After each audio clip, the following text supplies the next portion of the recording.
communication. Mr. Zoom Master, kindly start the recording.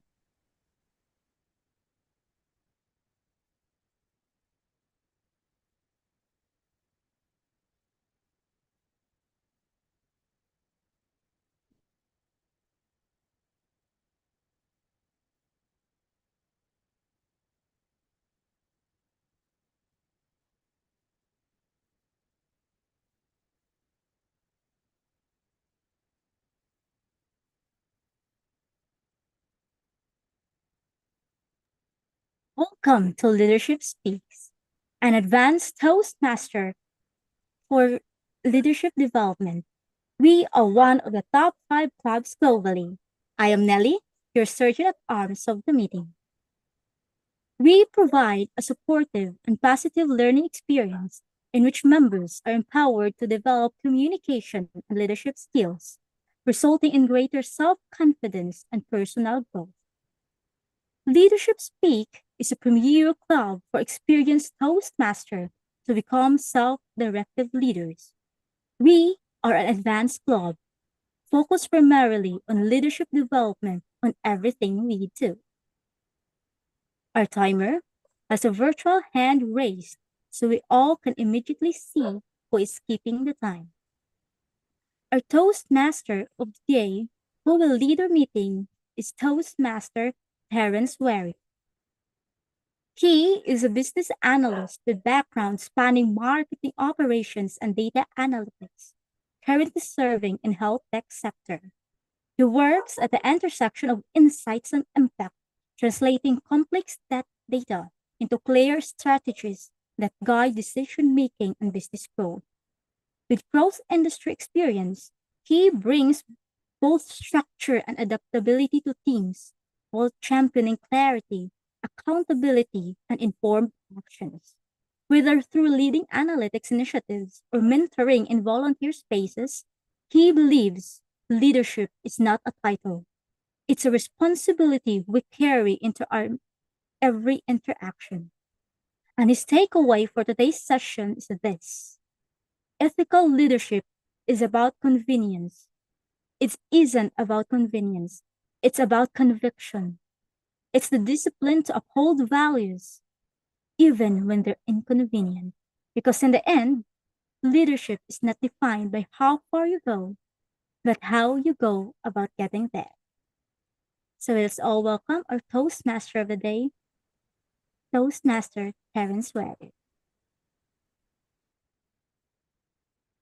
Thank you, Toastmaster Nellie. Dear member, dear guests, welcome to yet another meeting of Leadership Speak, the premier club for self-directed leaders. Our dear guests, take a moment to sign the guest book that will be posted shortly in the chat. This morning, this afternoon, this evening, depending on where you're joining us from, we'll be looking at ethical leadership. Thank you, President Holmes Teng, for posting the guest book. This moment, we'll be looking at ethical leadership and what it means in the life of a Toastmaster, in the life of a leader, in the life of an individual. 3 key things will stand out, or 3 key things will come out in the course of the day. First, in the context of Leadership Speak, it's about upholding the values, the mission, and the objectives and standards of Toastmasters International. The second, demanding transparency,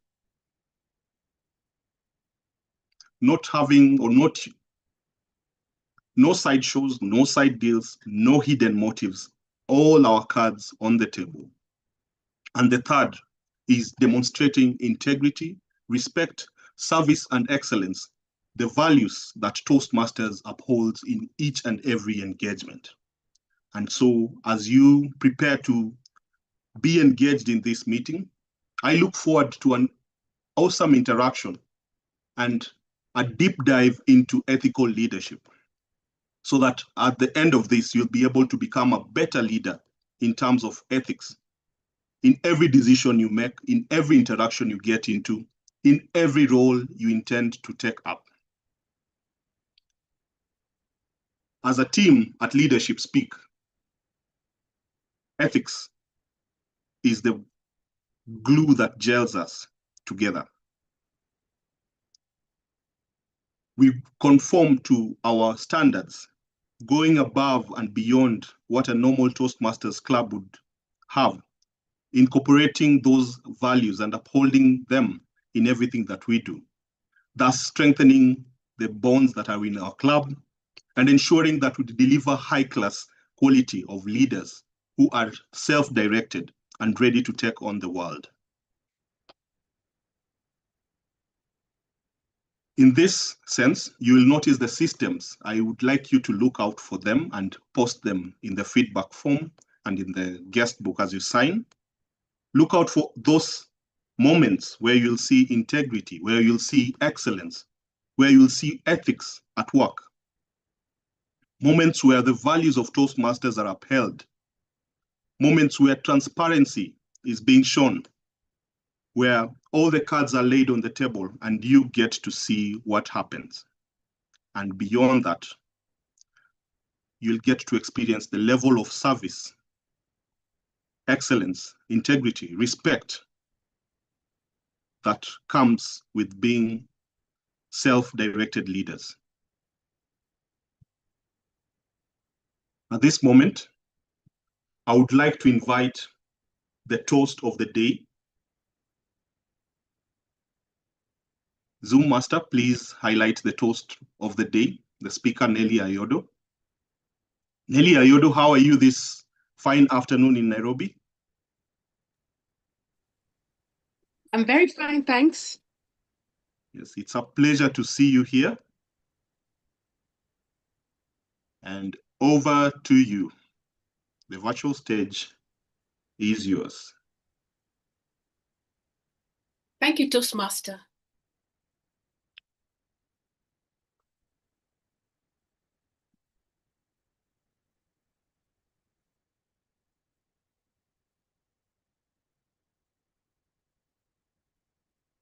Ethical leadership is about making decisions according to one's moral values. It is about integrity, responsibility, and honesty. It is leading a team with probity. This is what we do at Leadership Speak.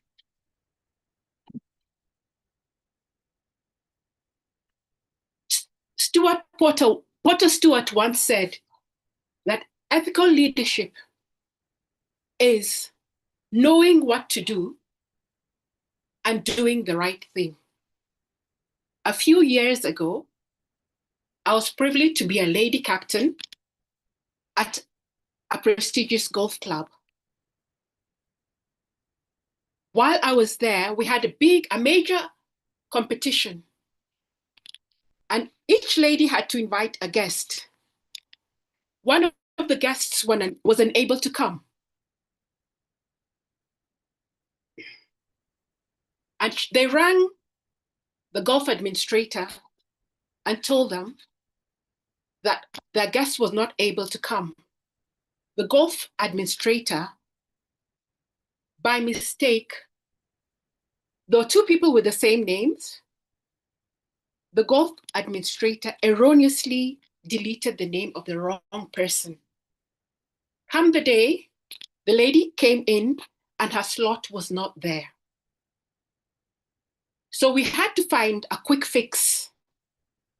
We had to get her a slot to play with her guest.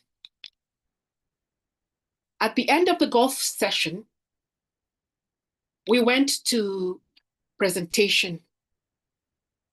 I had to apologize to this lady in front of 150 members about the error. I thought it was my responsibility as captain to make the apology. Ethical leadership is about doing the right thing and checking the right box. It's an ongoing process. for you and me.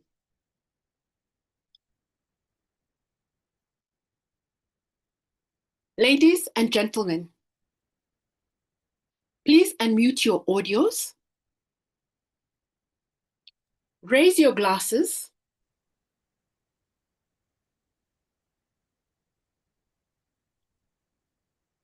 here is to ethical leadership. To ethical Ethical leadership. Ethical leadership. Ethical leadership. Cheers. Cheers. Back to you, Mr. Toastmaster.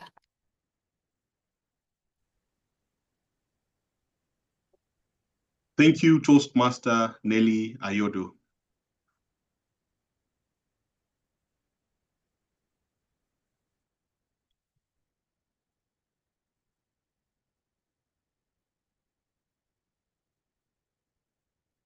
Thank you. Thank you for the toast. We quickly segue into the next part of the meeting. And before we do that, I would like to invite the next set of role takers. And the first is the timekeeper. The timekeeper is a Toastmaster from Kenya, Toastmaster Wahiga Gishinga.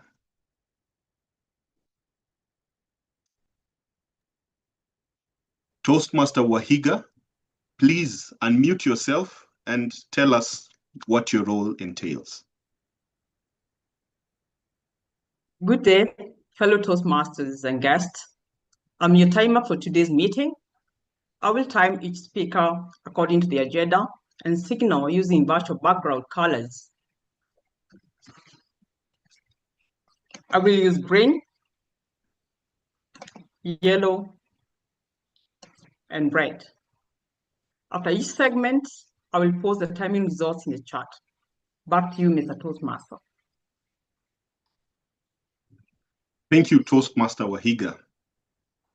We exit from Kenya, where the first two speakers have been, and we go to the next speaker, the next role taker, who is the grammarian.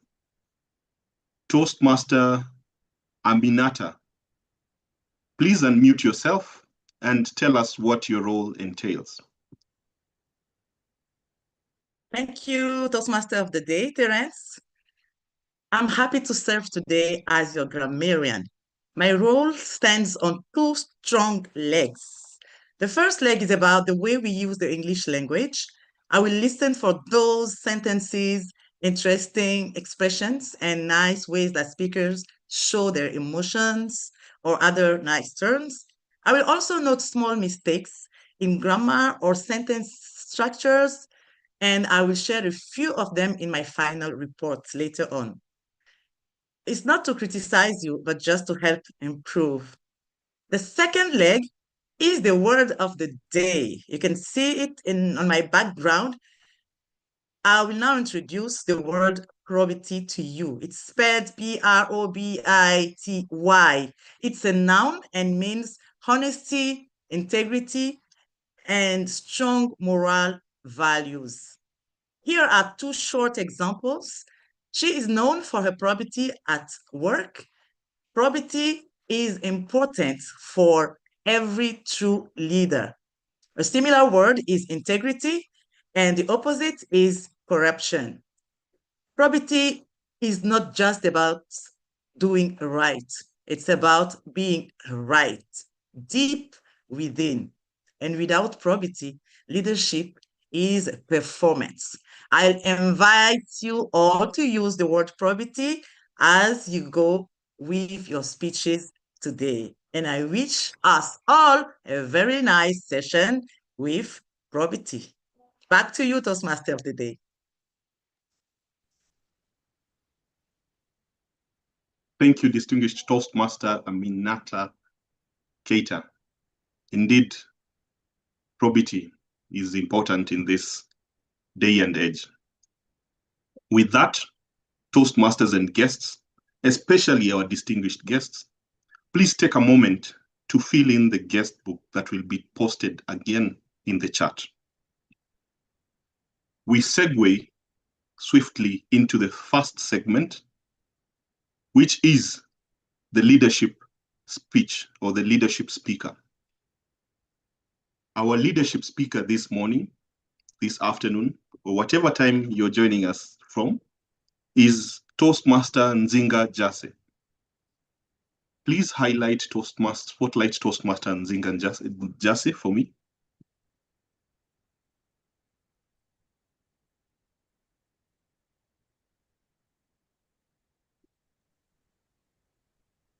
Yeah, video Please. is all.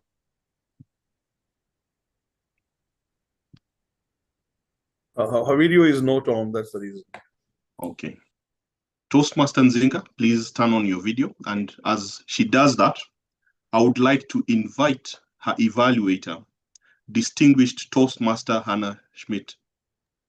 Toastmaster Hannah, please come and tell us what Toastmaster Nzinga is going to speak about. Certainly, Mr. Toastmaster of the Day.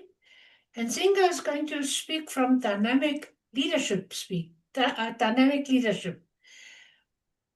Level 5, Project 8. Prepare to speak professionally. And the purpose of this speech is for the member to practice developing and presenting a longer speech. Mr. Toastmaster.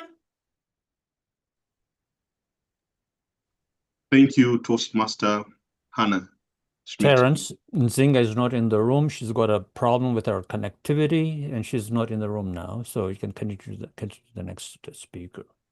Thank you for that, Bram. We will segue to the first speaker. We will get back to this once she gets in. The first speaker is SM Ahsan Mico. Ahsan Mico, please spotlight Toastmaster Ahsan.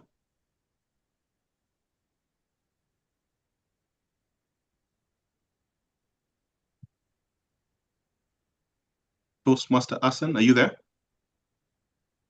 Yes, I'm here. Yes. Have you been spotlighted? Yes, please have the two of us on the same screen.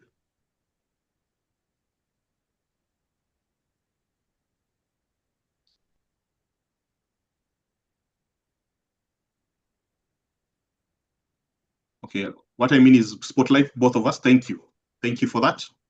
Toastmaster Ahsan Mico, and his evaluator is Toastmaster Nicole. Toastmaster Nicole? Nicole White?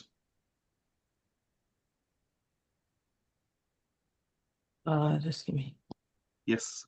Please tell us what Toastmaster Ahsan Mico is about to do on stage. Thank you, Toastmaster of the Day, Terrence. Greetings, everyone. I'm pleased to evaluate Mico. He is delivering his icebreaker speech from the pathway Persuasive Influence. It's level 1 and it's project 1.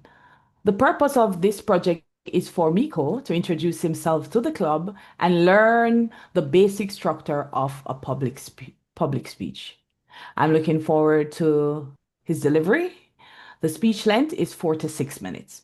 Back to you, Toastmaster Terrence. Thank you, Toastmaster Nicole White. Toastmaster Ahsan, how are you this moment? Let me hear your voice before you start. You good? Are you good? Yeah. I'm okay. Thank you. With this. Thank you. Toastmaster Ahsan Mico, point of view, Toastmaster Ahsan Mico. The virtual stage is yours. Thank you. Dear friends, we don't see things as they are.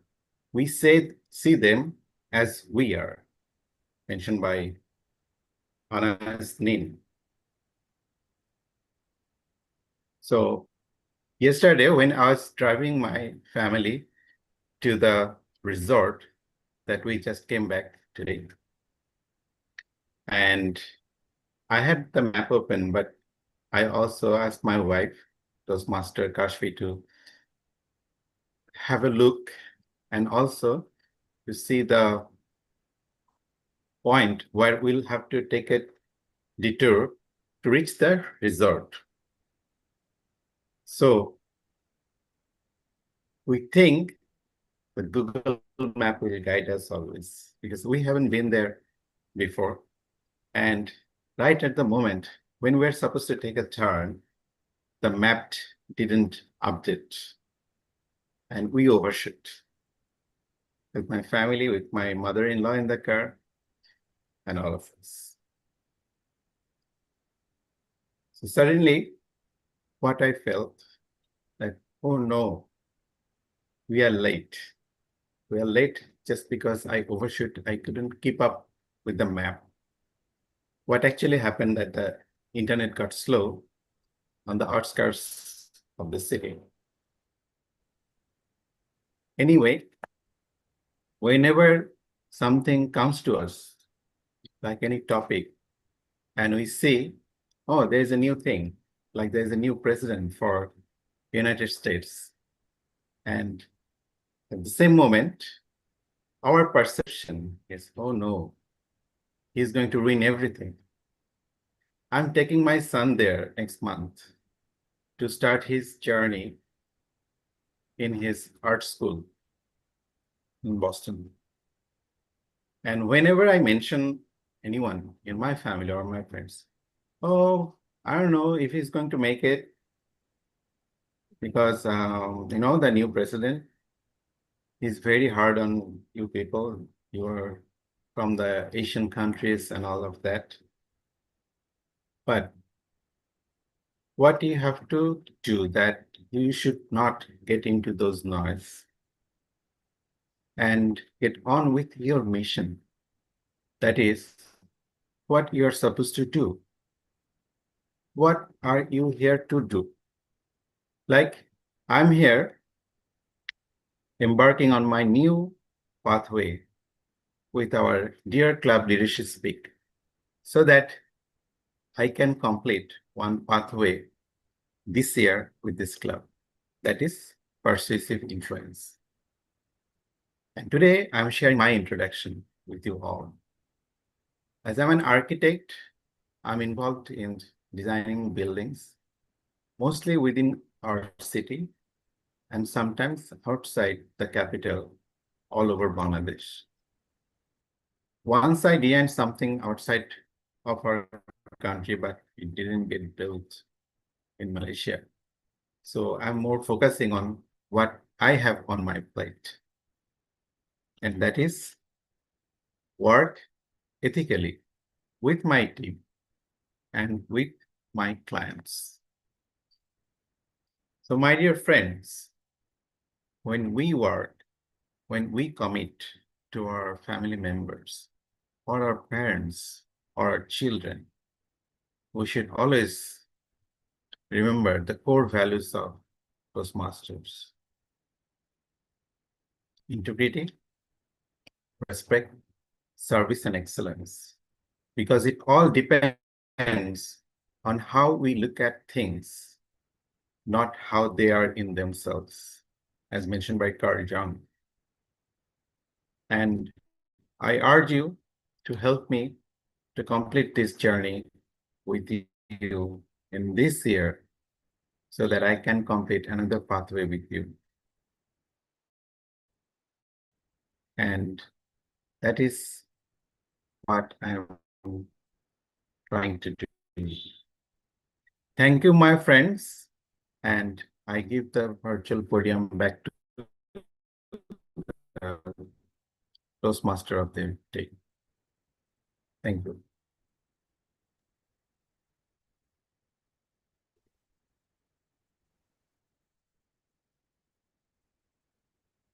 Thank you, Toastmaster Ahsan Mico.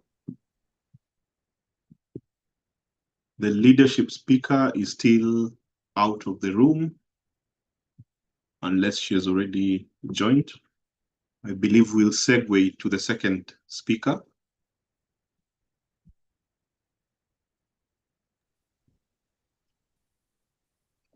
The second speaker is Toastmaster Leya Musunga. Toastmaster Leya Musunga. Please spotlight Toastmaster Leya Musunga.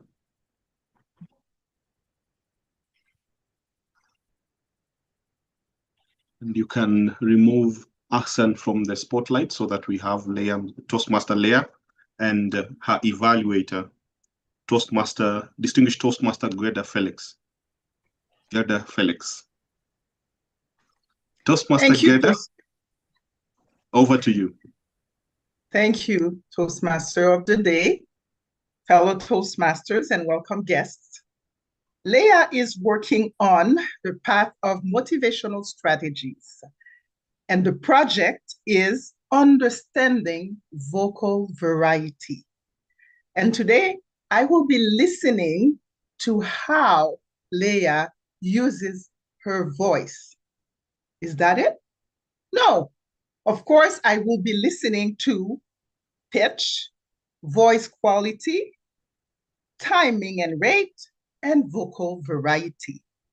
This is a 5 to 7 minute speech. Back to you, Toastmaster of the Day.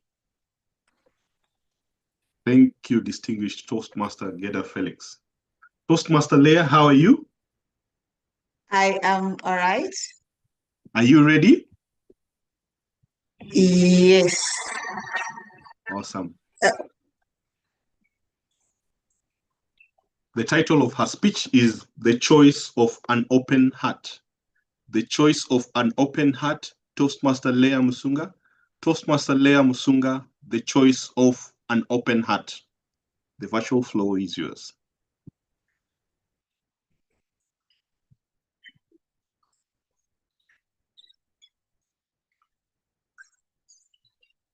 There is an old quote I once read that said, "You can't receive with a closed hand." Hello, fellow Toastmasters and our guests. When I was growing up, I had to do my schooling in 3 different countries. I started off in my birth country, in Zambia, where I spent my first 4 years of schooling. Afterwards, my parents decided to relocate us to Botswana. Going there was a very interesting experience for me, as I was now exposed to a different language. Trying to make friends when you don't understand the language, that can be very tricky. But with time, I was able to make some friends. Just as I was getting used to Botswana and the language, off I went to Zimbabwe for my high school. I had to start making friends all over again. Who here finds it easy making friends? I've come to realize the older we get, the more difficult it becomes. When I was younger, and even now, when I look at my nieces, it's so easy to make friends. You play together, or maybe you have a toy that you're sharing, and bam, you're best of friends. But slowly, as I was getting older, it was becoming more difficult. High school, I was able to have a group of friends. And when I had to leave and go back to Botswana, I thought, oh no, I have to start this process again. Most people who meet me always feel that I am a very happy, jovial kind of person, very friendly type of person.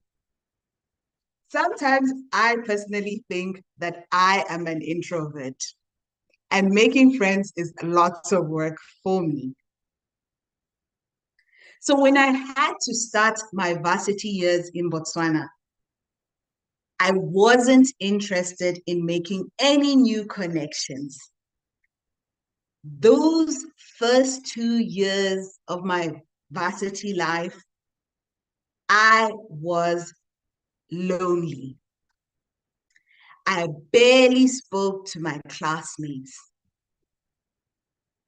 Most of what I said to them was, is the teacher coming today? What time is our next lecture? Yes, you can borrow my pen. Spending time jotting in my journal about how lonely I was, I decided I needed to make a choice. I needed to open up my heart and start making connections once again. It was hard. Slowly, with time, I would speak to my classmates. When they would invite me for something that was happening, I would be the first one to say, yes, I am available. I'll be there. By the end of my 4-year program, I had my own circle of friends, and I had relearned the skills of connecting with people once again. I realized that period that the choices I had made had put me in that position that I am.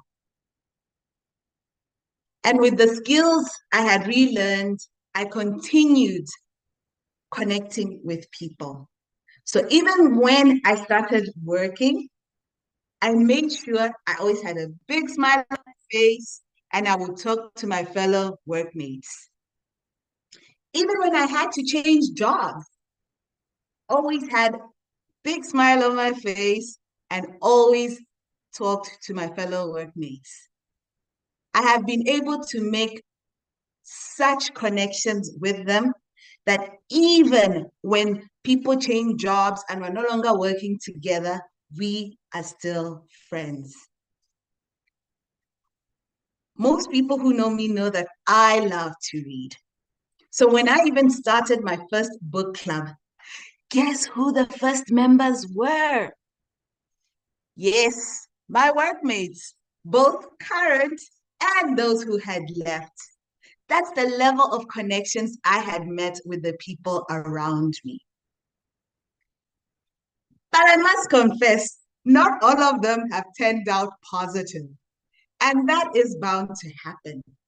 Some of them have ended up in a very negative light, but I always keep a positive attitude and an open heart. Fellow Toastmasters, our guests. The interesting thing about life is that it is all about the choices that we make. You might find yourself in a situation that you're not happy with, whether it's in your work life or your home life or the relationships that you have made. I want to remind you that you always have a choice. You can decide how you want the situation to turn out. For me, at one point, I was alone and lonely with a closed heart. But I made the decision to open up my heart. What choice will you make? Mr. Toastmaster of the day. Thank you for that speech, Toastmaster Leya. Indeed, we all have a choice. I like how you have lived through 3 cities or 3 countries. You must have an amazing experience from that. The language, the culture, Hands down, it's amazing to be in your shoes. It must be amazing to be in your shoes. Next, we have the third speaker, distinguished Toastmaster Vinod Panicker. Hello, Vinod. How are you? Hi, TMOD. Doing great. It's good to see you. Same here. His speech, thank you. His speech will be evaluated by Toastmaster Nicole, MD. Toastmaster Nicole, over to you. Thank you. Good morning, good afternoon. Greetings to everyone. Toastmaster Vinod, he will be presenting a project today, and the purpose of that project is for him to deliver a speech with awareness of intentional and unintentional body language, as well as to learn, practice, and refine how he uses nonverbal communication when delivering a speech. Vinod has also indicated some personal objectives to me, which includes what if someone doesn't follow the idea that he's about to express, and what if they follow it. I will be giving an evaluation of his presentation, and he will do his presentation within 5 to 7 minutes. Over to you, Toastmaster of the day. Thank you, Toastmaster Nicole. Vinod, are you ready? The 18th Camel, Toastmaster Vinod Panicker. The virtual stage is yours.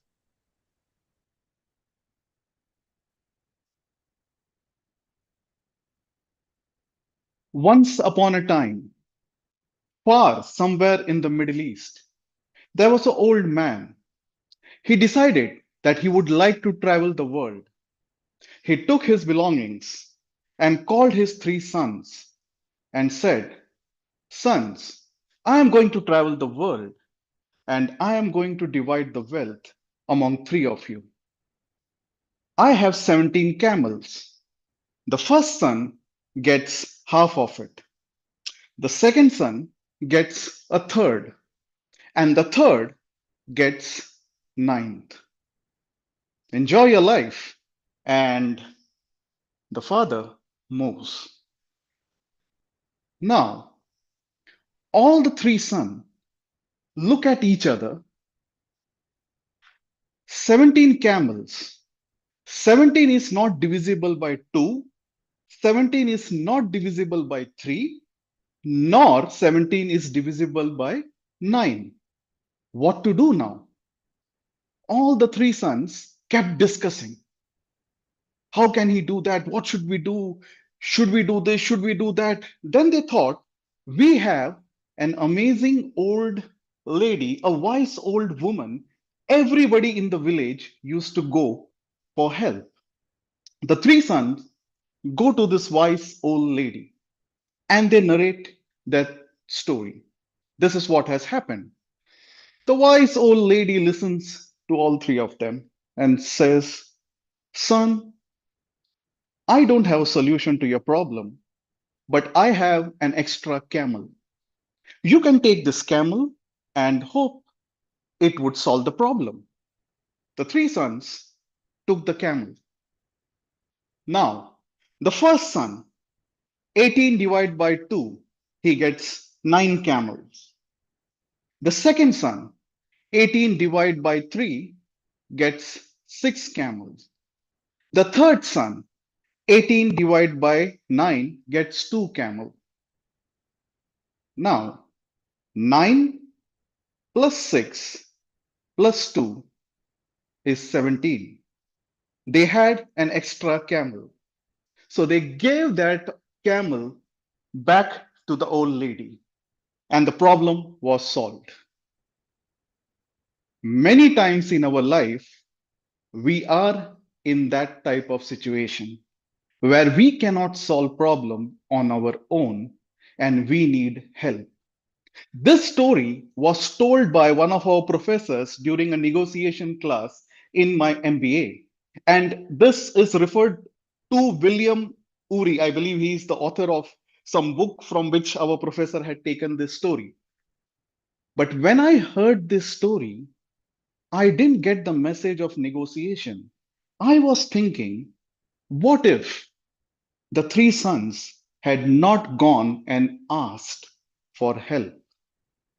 They could have fought, they could have killed one camel, or there could have been many other solutions, many other things that could have gone wrong, which is currently happening in our world.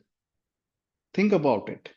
So, to me, the message was the power of asking. And one of my mentor had told me that if you don't ask, the answer will always be no. So, whenever you need help, you need to ask. In 2008, when the entire world was going through recession, I had lost my business, and for almost 6 months, I was sitting at home. I thought I was an entrepreneur, so I should not work and I will wait for my turn when the economy is good. But they say you suffer more in imagination than in reality. And that was happening with me because I was married at that time. And I had to take care of a lot of things. For 6 months, I didn't ask for help. I just sat at home and thought that I would do this, I would do that next month, but nothing was happening. But one day, I decided I have to ask for help because I can't keep suffering like this. I took a phone and called my friend. His name was Lal. Lal, I want to work. And he knew that it would have taken a lot of pain for me to ask this. He immediately said, these are the three companies where there are openings. You give my reference and go there and give interview.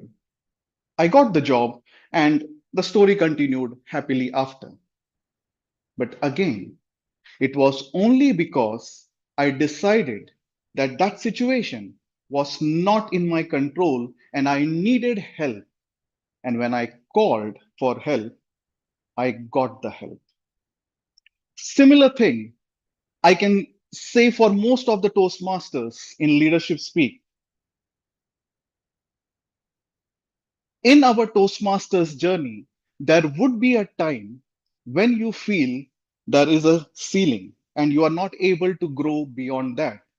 And that was a time when I saw a flyer saying open house. It was Leadership Speak's first charter meeting. I joined the club after the first meeting because I knew there was something special in this club. If I had thought that I was very happy with whatever I was doing in Toastmasters and had not taken that step to go ahead and join this amazing club and meet these wonderful people, I would have been still there running around community clubs in Toastmasters. So to me, leadership speak is that metaphorical old wise lady. Whenever I go to help, they give me that 18th camel. Vinod, you want to do this? Do this in this way.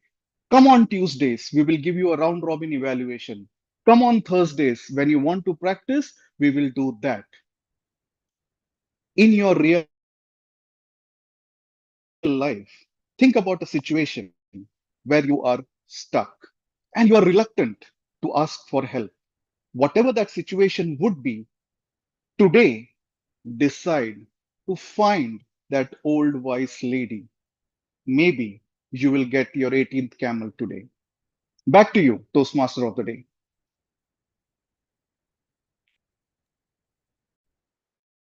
Thank you, Toastmaster Vinod. Indeed, we suffer in imagination, and perhaps we all need to find that old wise lady who will help us think through our problems. Thank you for sharing that insightful speech. Dear guests, you have had a test of what Leadership Speak is all about. Please take a moment to fill the guest book, share your comments, share your feedback, because we thrive in feedback. With that, I will segue to the fourth, according to this current situation, the fourth speaker, who is Toastmaster Holmes Teng, the club president. Hello, Holmes, how are you? Hello, Terrence. I'm doing great. Good to see you. To evaluate his speech, I would like to invite Toastmaster Marie Cousin. Please tell us about Holmes' speech. It's my pleasure to introduce Holmes Teng, our president, our president of Leadership Speak. Today, he will be delivering a speech from the Visionary Communication Path, Level 4, Project 1, where the goal is for the member to practice the skills needed to effectively communicate change to a group or organization. The purpose of this speech is for the member to practice speaking about change. Holmes has kindly asked me to focus on this point during his speech. Listen as a colleague impacted by change. How assured do you feel that Holmes is doing his best to consider your interests and needs? I'm really looking forward to hearing his message, and I invite you to listen with this point in mind as well. Back to you, Toastmaster of the Day. Thank you, Toastmaster Marie. Zen. Toastmaster Holmes, are you ready? Yes, ready. The title of Toastmaster Holmes' speech is I am with you. I'm with you, Toastmaster Holmes. Toastmaster Holmes, I'm with you. The virtual stage is yours.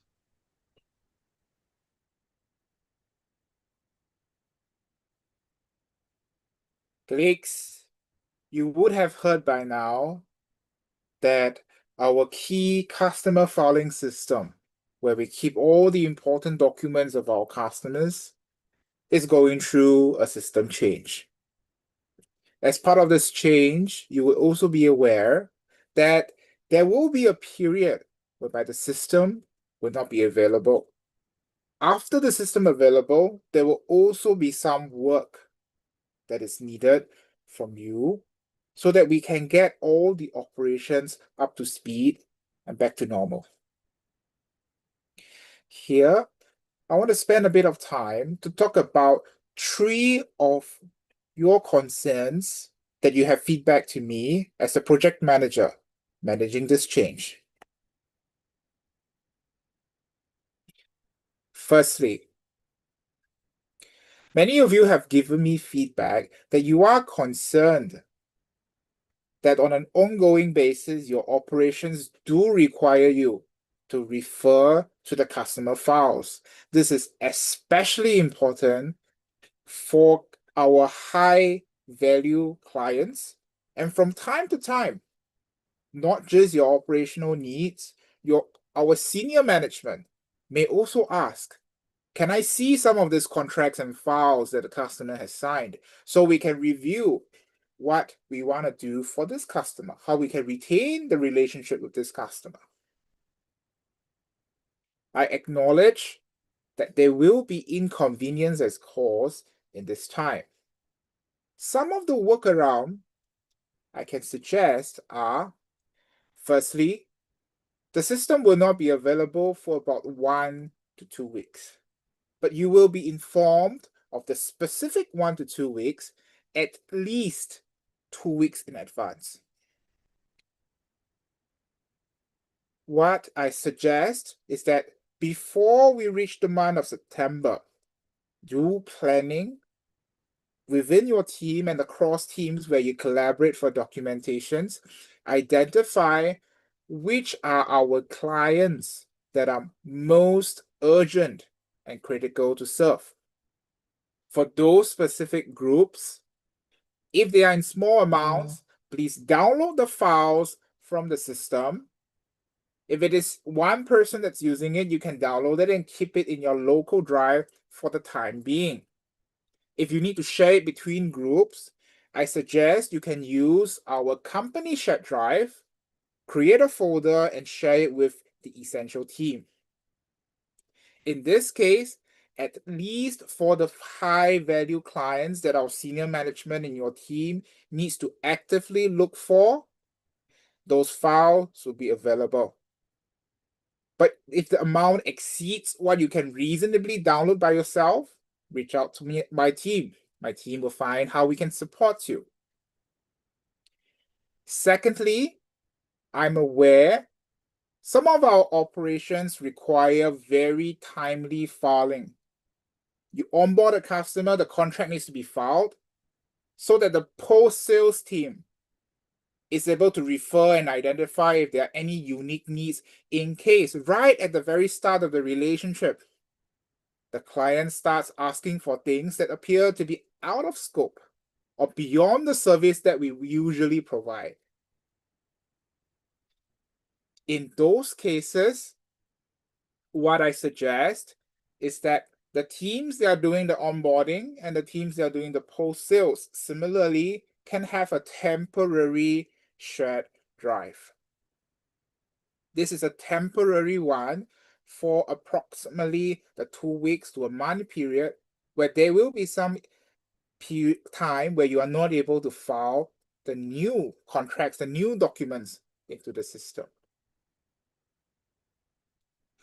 After this period, all these documents can be uploaded to the new system, and you will be able to resume your usual activities of referring to a central system to look at all these documents. I acknowledge a third feedback, which is that the second half of every single calendar year can be a busy period. Many of our sales are doing recruitment very actively. There are reviews that are ongoing.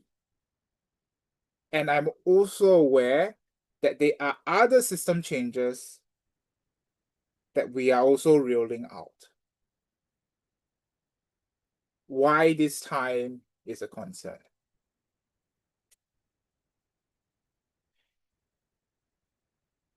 I'd like to assure our colleagues here that the team, not just for my project, but also for the other projects that are concurrently going some changes, we are doing whatever we can to minimize the impact on you in terms of the duration, in terms of the extent. Some of the activities that we're doing, is that we are trying to separate out some of the key activities. For example, the filing period, the catching up period, or the verification period that you will have to do so that your teams do not have to concurrently conduct many of these activities for different projects at the same time. But I also seek everyone's understanding that unfortunately, because of the timing of the contracts that we have for the maintenance of the system and the ongoing technological debt of the systems that has been around for about 10 years or more, it is a difficult but a necessary choice that we do a switch that will allow us to continue having the systems to serve us with the right amount of security, with the right amount of performance and flexibility to look at future improvements so that your experience on the new systems can be improved over the next 1 to 3 years. I know there may be further concerns.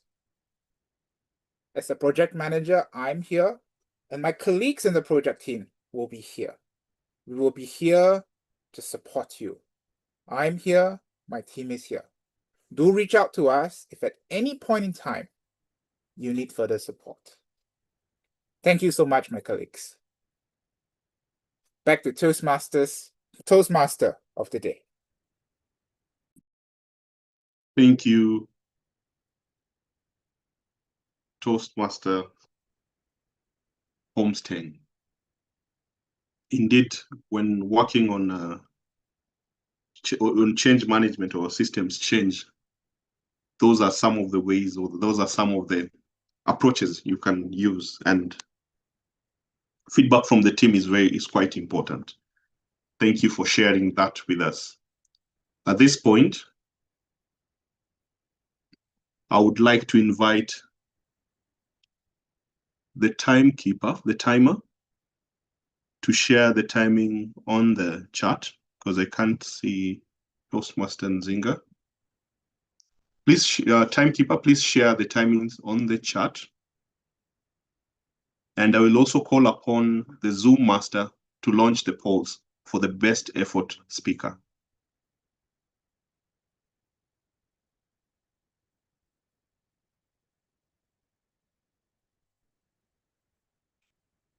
Please vote for the best effort speaker.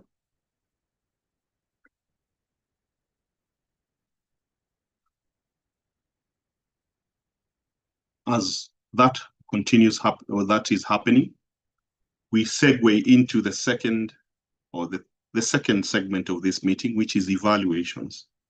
Our general evaluator is distinguished Toastmaster Sandra Valks. When asked about the theme, Toastmaster Sandra said, ethical leadership is about doing the right thing when no one is watching. It's about integrity and servant leadership. It's an honor to have you here, Toastmaster Sandra. Thank How you. are you? I'm doing great, thank you. Yes, please proceed. Good to be back in the saddle. Okay, as general evaluator, I'll be calling each of the evaluators, and then I'll be evaluating the evaluator rather than the speakers, because they will have received their evaluation. And at the end, I shall do a summary of what my thoughts were around the whole meeting. So let us get started. We have got Mrinal coming up to evaluate the toast, Nellie Ayodo's toast. Mrinal, what do you have to say today? Thank you, DTM Sandra. Hi, everyone. Thank you, Nellie, for sharing your transformation journey as an ethical leader, where you behave like a why ethical leadership is important to you. And I love such a thought-provoking, real, authentic story from you. And today, why this is important for us. Be authentic, do the right things in the right way. Throughout your toast, a lot of good messages are there for the audience. I love the space using with clear understanding each and every words. And that is will resonate with all of us as a ethical leaderships. So, few things you really doing a great job, starting from your storytelling capabilities, right message, authentic story, and the space you are using during your toast. To becoming a better versions, you may use some of the things to becoming an amazing toast. How we can operate toast. One thing, when you start the toast, you pause almost 12 seconds. If possible, try to avoid that. Entire audience attention on you only. So better try to reduce the toast gap, not more than 3 to 4 seconds.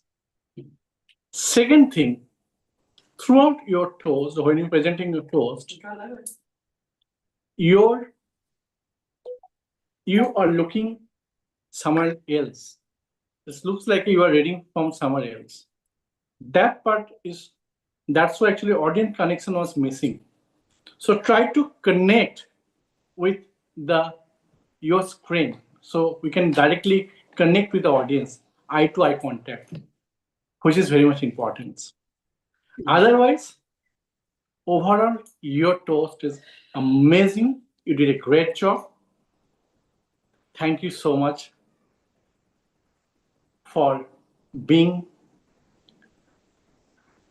sharing with us your knowledge regarding why ethical leadership is important for us.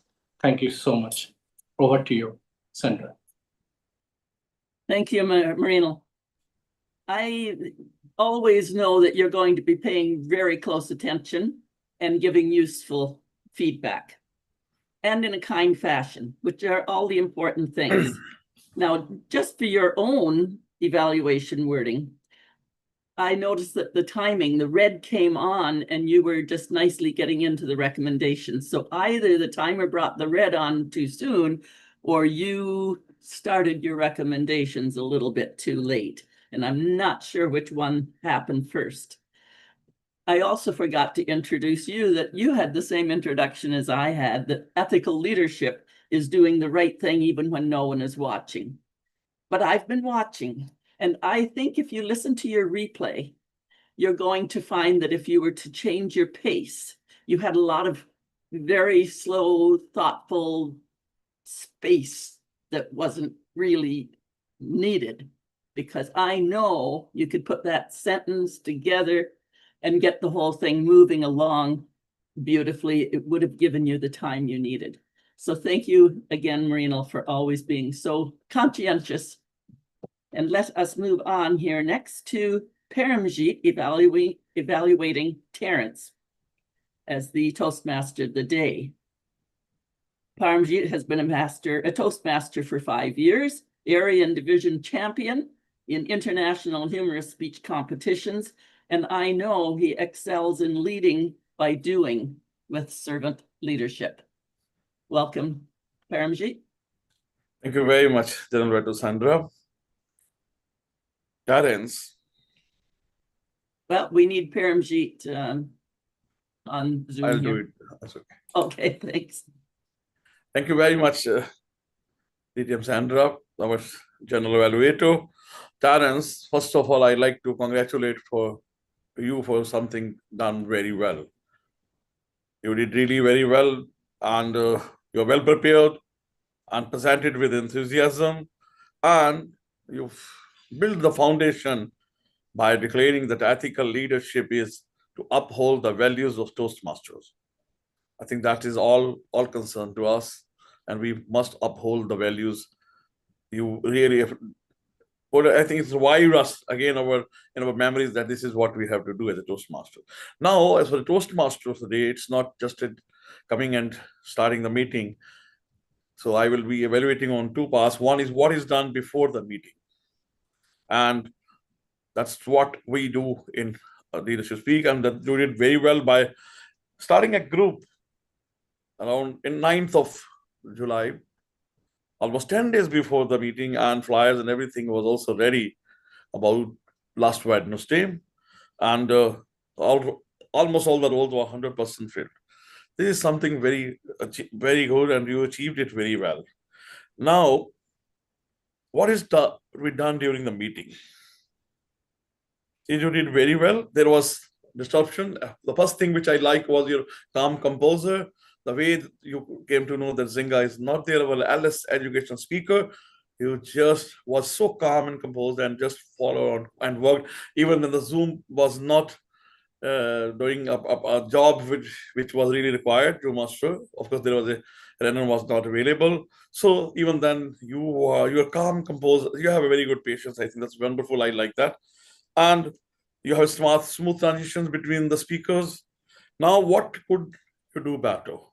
See, there are a lot of things happening behind the scene, and particularly our Zoom master was not available till 5:30, and Nzinga was also not available. I think you did, because the Toastmaster, they just doesn't do the Toastmaster. You have to see the whole picture, what is happening around you, and then act accordingly. So with your good voice, with your good speaking abilities and construction, I think you could make it wonderful Toastmaster of the day. Over to you, Toastmaster Sandra. Thank you. Paramjit, as usual, you have got probity when you come to do it. I just forgot by using that word there. You certainly bring probity. Well-constructed, methodical. I always know when you're going to evaluate or prepare for anything, it's going to be laid out, separated, methodical, and that makes it really positive. Again, it was just a bit of a challenge. Again, I'm not sure. The timer seems to be fast, but maybe it's me. It just seemed like the recommendations are starting at the yellow, but the yellow seemed to come up very quickly for me, so I haven't watched for that. So maybe the timer, if you can just confirm you're doing 2, 2.5, and 3 minutes for evaluations. Thank you so much. And our next evaluator is Hannah Schmidt, evaluating, oh no, I guess she's not, Nzinga, Jasse. Okay, next evaluator is Nicole White, evaluating Mico. And Nicole says that ethical leadership is action-oriented, being self-aware of my action and making sure all my decisions lead into what is ethical. Nicole, can you tell us what you would like to say to Mico? Over to you. Thank you, Madam General Evaluator, and greetings again, Toastmasters and their guests. Moving into the evaluation for Mico, point of view, POV, that's a new trend, right? Mico, what I appreciated most about your speech was your vulnerable requests for us, your fellow study group members here at Leadership Speak, to be a part of your new journey. And I'm sure we are all happy to be a part of that. Where I think you did well, by encouraging us, your audience, to focus on what we are here to do. And closer to the end of your speech, you encouraged us to keep going forward and don't allow distractions to stop us. Here are some suggestions on where you could improve to elevate yourself to the next level. The first one is your speech structure. So the purpose of the speech is for you to introduce yourself to the club, your personal story up to the club. And just to add, it's an icebreaker. And even with an icebreaker, there must be an audience takeaway. You shared a personal story about your trip to the resort with your family. That took up a chunk of your content. And it took away from learning more about you, the main purpose of this project. It was almost at the end of your speech, we discovered your profession, an architect, and the location you serve, as well as that you focused your work on providing ethical duties with your team and clients. And I believe you had several call to action throughout your speech, which you could have built more and made the speech more compelling and impactful. So if you could just focus on the one. As examples, you mentioned Toastmaster core values. That was just chopped somewhere close to the end of your speech. You mentioned being focused and tied that quote, we don't see things as they are, we see things as we are. You mentioned it at the beginning, and you mention it in the middle. Your thoughts, you want to work on getting them more structured because they were scattered and we did not have an audience takeaway. And your engagement with the audience and Zoom presence, that's an area you can elevate as well. You had some good opportunity for voice modulation. Example, when you and your family missed your location because of that GPS issues. You said, oh no, suddenly we were late. How about saying, oh no, we are late, and then change your voice, look sad, it was an impact in a negative way. This way we would see life in your message through your facial expressions. And of course, I would encourage you to stand so we could see your body language and hear your voice projection. And of course, this way you can have more of an enthusiasm as well coming out of your speech, right? And so in summary, keep weaving in those motivational message in your speech. We are looking forward to learning more about you, work on your speech structure and your central message to tie back to your speech title as well. Back to you, Madam General Evaluator.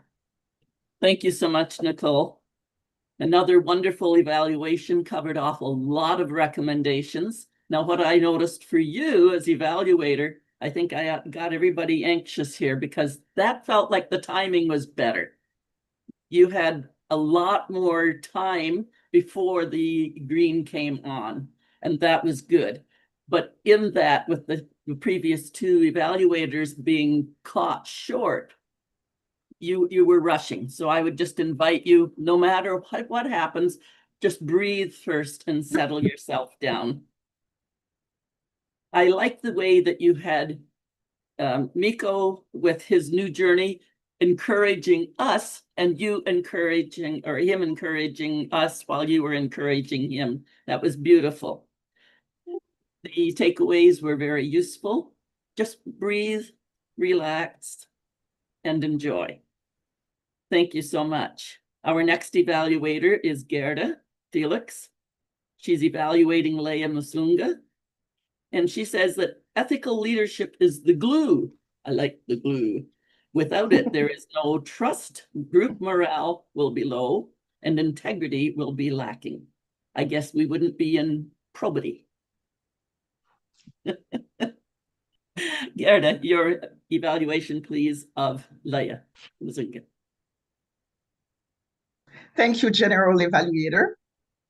Fellow Toastmasters, welcome guests, and especially Leya. The choice of an open heart. And you started with, you can't receive with a closed hand. Contrast. That's what I heard from the start. Your voice was clear. It was effective. Your word usage was also clear articulation. Projection, vibrant, dynamic. You had a lot of high energy in your voice.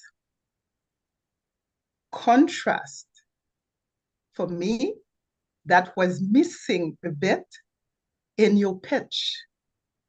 Contrast in your emotions.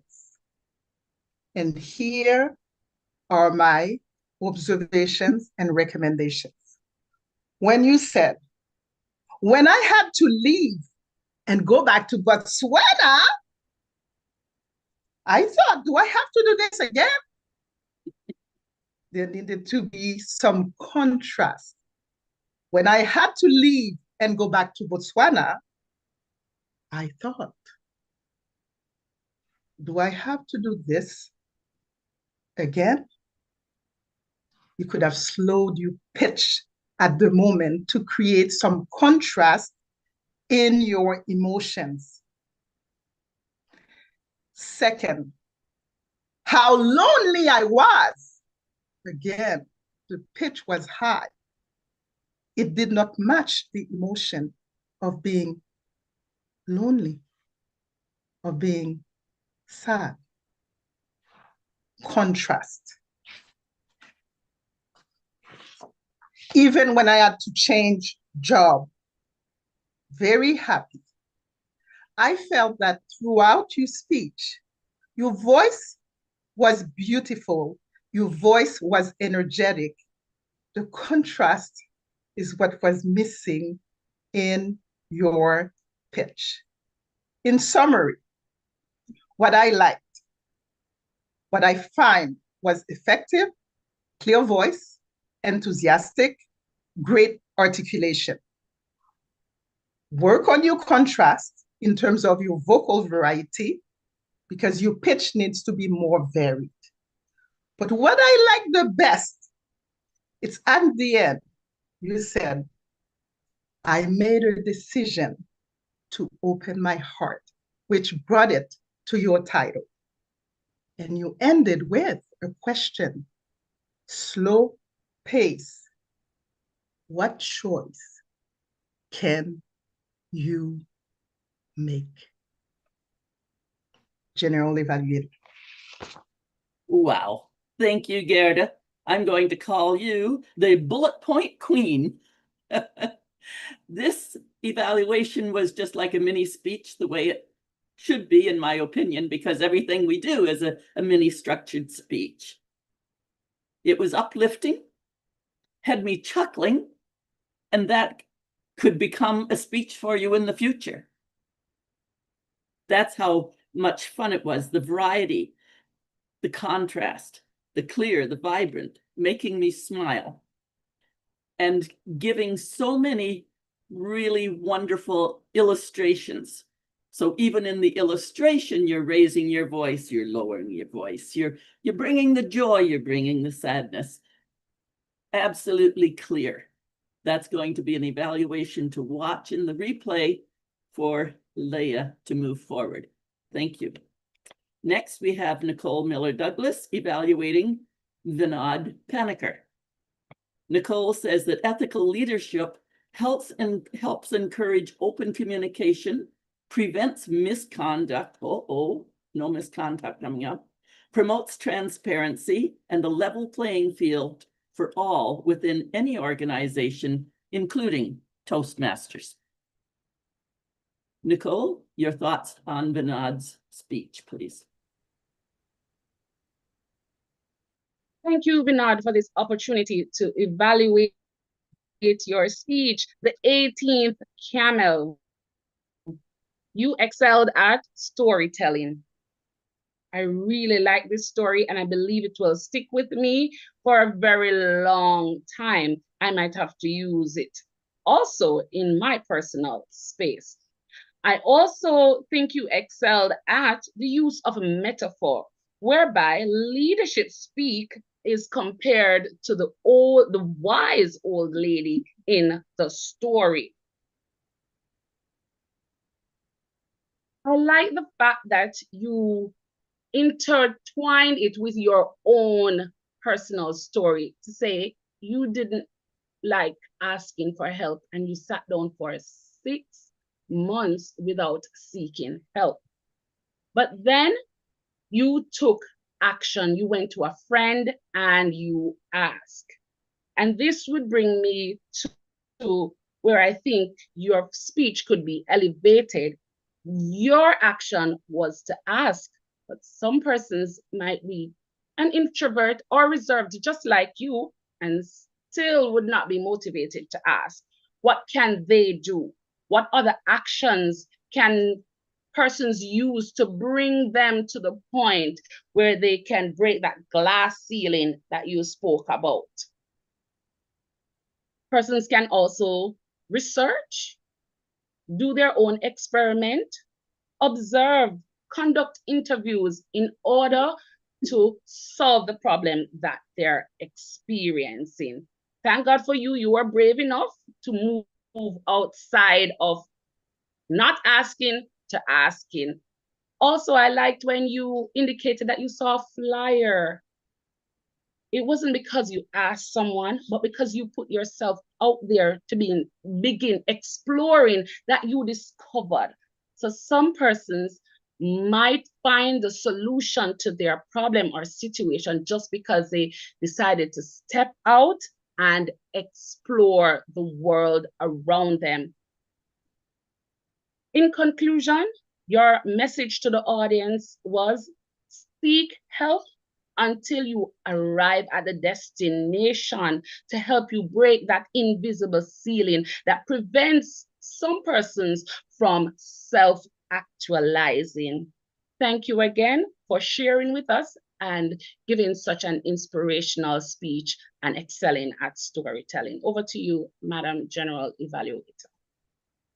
Thank you so much, Nicole. Absolutely beautifully done. While we're on the timing, I noticed that you started as soon as the green came up, which might be a great idea. When the green came up, you were into your in summary. So you had timed yourself so that you got your good points, your improvements. And when the green came up, that gave you time to do the summary and have a great closing. Beautifully done. Thank you. You came out with a great introduction as well for yourself, and you spoke from the heart.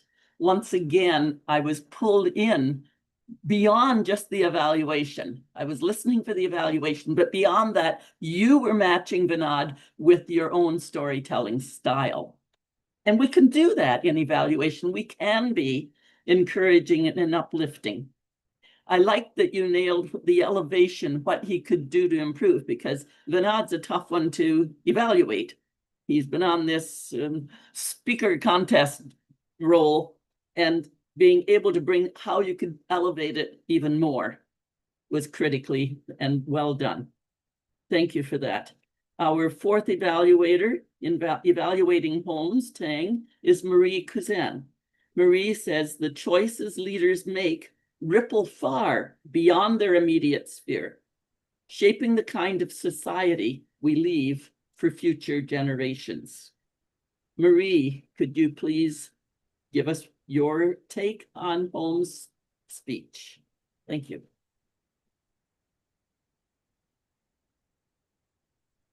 Holmes, thank you for a courageous and timely message.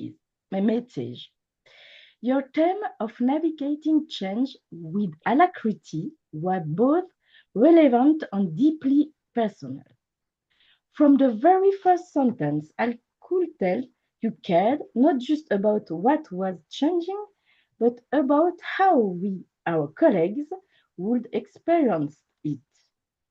Let's explore this in 4 case areas: content, structure, delivery, and body language. Content, you articulated the transition clearly, mentioning the new strategic direction on the team's uncertainty. One powerful moment came when you said, I can't promise the road will be smooth, but I can promise you won't walk it alone. That humanized the message. To strengthen it, consider opening with a brief, vivid story. For example, describe a day you felt uncertain during a major change. That would help the audience connect and internalize the message. I know what this feels like. Structure. Your 3-part structure, knowledge, empathy, support, was solid. However, at times, transition felt abrupt. The system will be unavailable, and I suggest the following steps during this period. For instance, you move from discussing the company shift to offering support without a bridge. A sentence like, so how do we move forward together, will guide the listener more smoothly. Delivery. Your voice was calm, steady, and reassuring. Excellent pacing. Yet, during moments where you emphasized commitment, like I'm here to listen and support you, your tone stayed neutral. Adding vocal warmth here would deepen trust. Body language. You made strong eye contact, but I noticed you clasped your hands tightly when addressing emotional topics. That tension slightly determined your calm message. Try opening your stance on using possibly gesture, like placing a hand to your chest when you say, I care.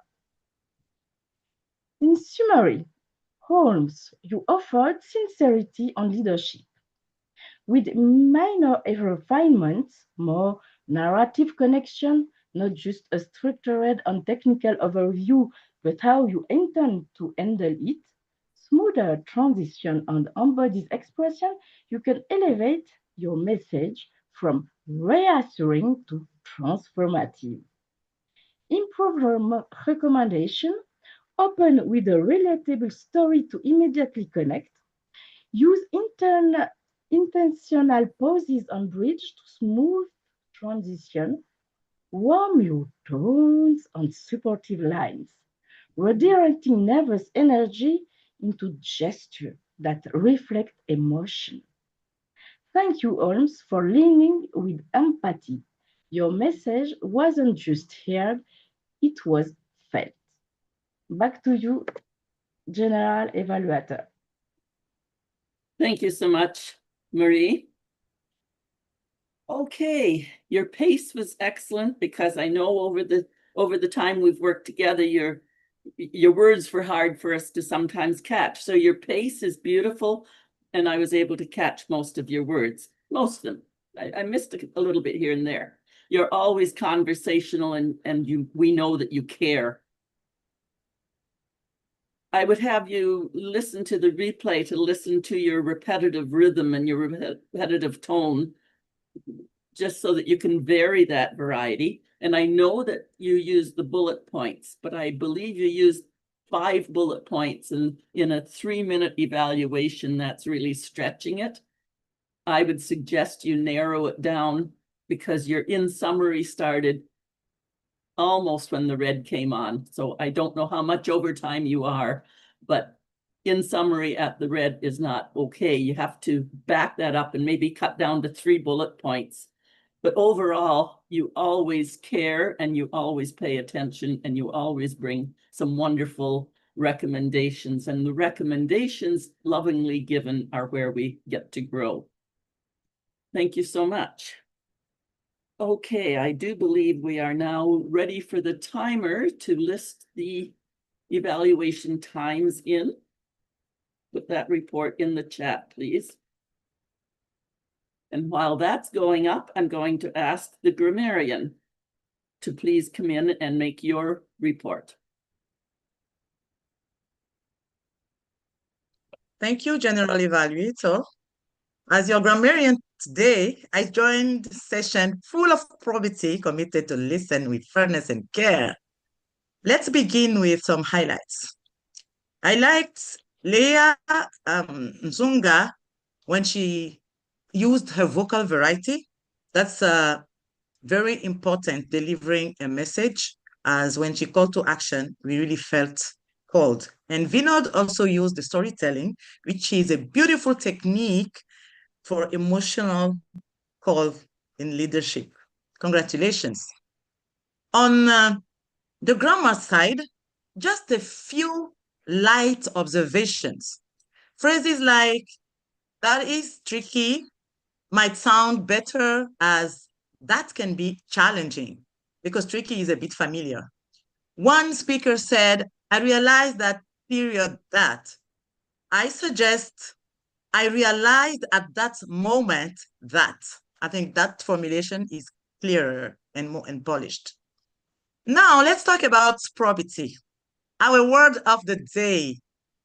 While it took a time to appear, our general evaluator, Sandra Valks, stepped up beautifully and used the word not once, not twice, but 3 times. That is leading by example. Congratulations and thank you. My final recommendation would be try to make our speeches even more stylish and beautiful. For example, we could use the rule of 3 in the next speech. An example of that would be, let's keep speaking with clarity, confidence, and conviction. Or simply, let's always speak with passion, clarity, and probity. Thank you all for listening. I hope you made note of probity. Thank you, General Evaluator. Thank you so much. I'm laughing because I'm probably the funny bunny in the whole group here, but I love humor being brought in. We need it. I don't care whether it's the boardroom or if we're here to impress the guest. We need our lightness and our humor. And Amanita, you brought that in spades. Thank you so much. I also liked when you were setting us up that you had the two strong legs in that conversational and smiling style when you were bringing it out. I really appreciate that you brought you to the task and delivered it so greatly. Thank you. Thank you very much. Could we please have the voting poll up for the best effort evaluator?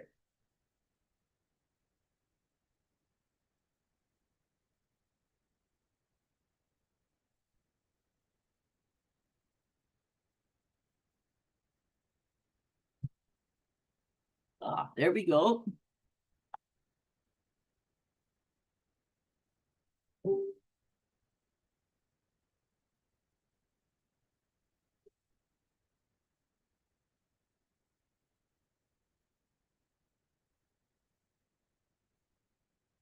It's now my opportunity to comment on the meeting as a whole, which is the rest of my general evaluator task. I'm going to start right at the very beginning of the meeting when we came in. Guerdah, you were a wonderful greeter. You're graceful, welcoming, and inviting. So thank you so much. And because you were relaxed, we were relaxed. Thank you. Sergeant at Arms Nellie, absolutely beautiful delivery, clear and beautifully paced. Welcome and great job done. Zoom Master, well, it turns out that we had some challenges with the connectivity issues because it was slow bouncing around. And I almost wondered different times if we needed that much as well.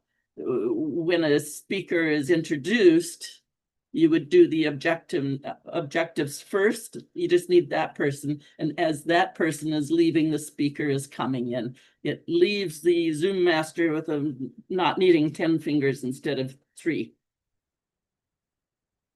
Toastmaster of the day, and you've been evaluated, and the toast is evaluated. Timer. Wahiga. Somehow we got kind of caught up in there. I don't know. We'll get a report. Maybe you can put in a report in the chat about what was happening on those evaluations, whether you were evaluating 2 minutes and it was running out, what the challenge was. It'd be kind of nice to know what it was because the last 2 evaluators felt like they got full time.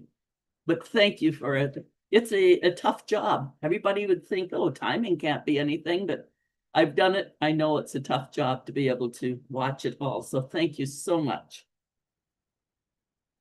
The working behind the scenes is where I'm going to go next because no other club does the working behind the scenes that I've seen that is so extensive.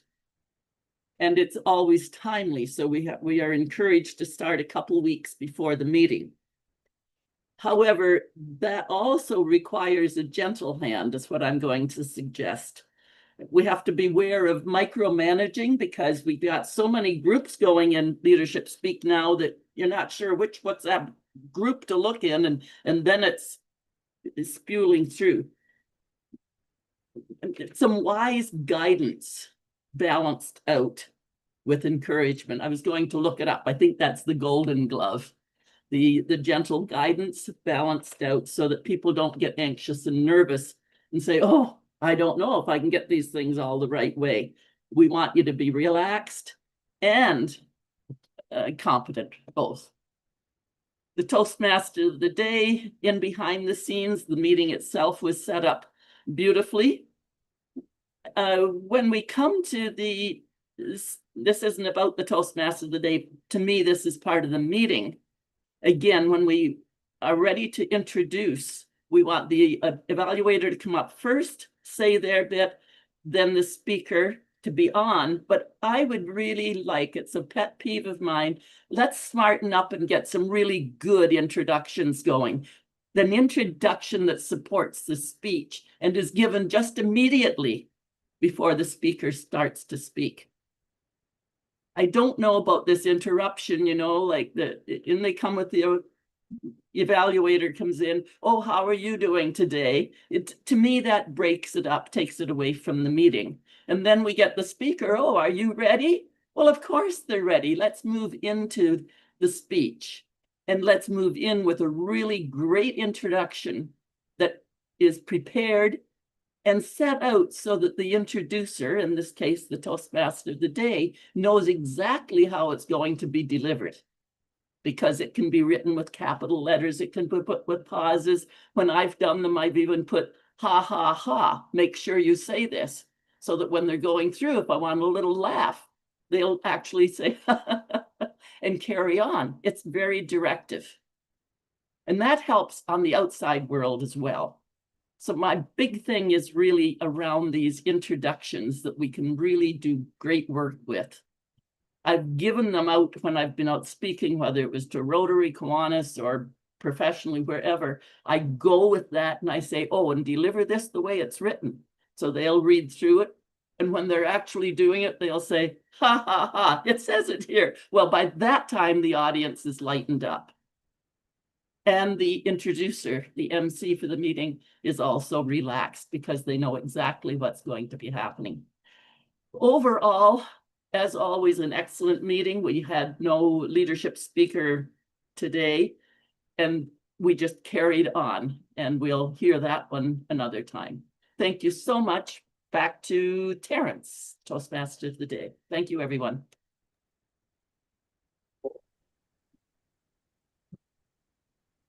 Thank you. Thank you, distinguished Toastmaster Sandra.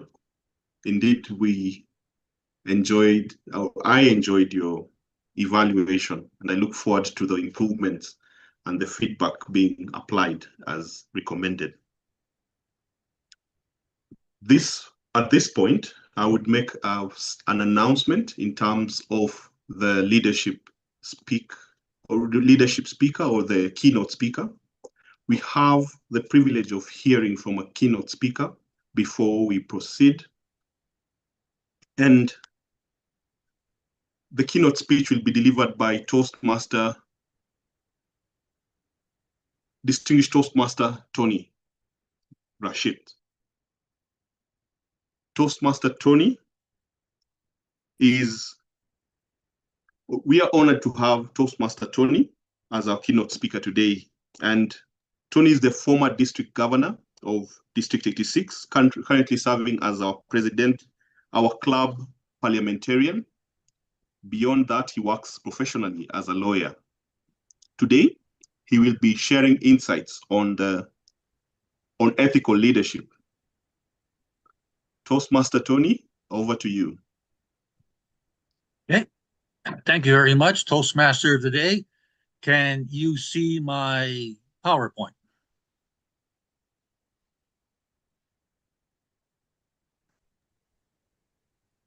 Yes, we can. Okay, thank you very much.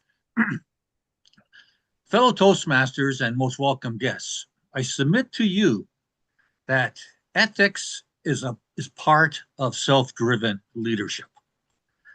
The phrase inner reflective ethics does not exist. It's something that I came up with a few years ago to explain to some people at a university. Ethics is different than morality and different than legality, yet they're all connected. There's three branches of ethics. Meta ethics, which asks the big question, what is morality?